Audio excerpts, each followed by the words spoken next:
Putok-batok baka mo, mukhang todo na to dahil pagkatapos ng aligin ng alimango, lechon naman ang ating lalantakan. At espesyal daw ang lechon ng Ormoc dahil ang kanilang lechon nakakalasing sa sarap.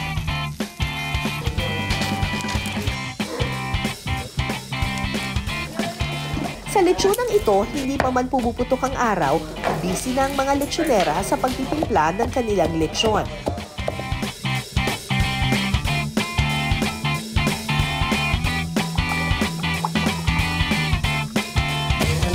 Ang mga dinikdik na sangkaterbang bawang ipinapahid nila sa loob ng baboy.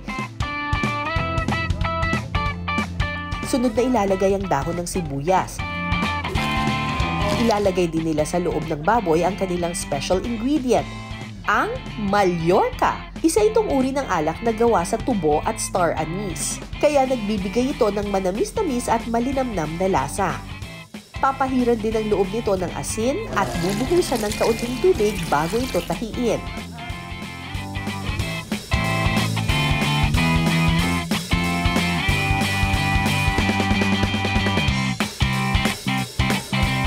Bago isalang sa ihawan, papahiran din muna ng tinunaw na powdered milk ang balat ng baboy. Ito raw ang magbibigay ng lutong sa ating Ormoc lechon.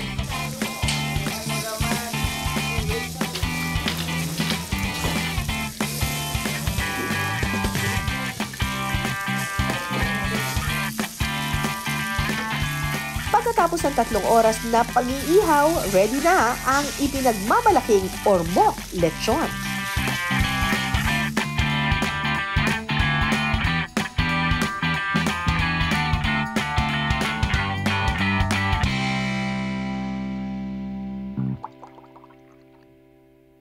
Kung may ipinagmamalaking lechon Cebu, meron ding ipinagmamalaking lechon ng mga taga-Ormoc. Ito, oh. Yan. Oh. Mmm.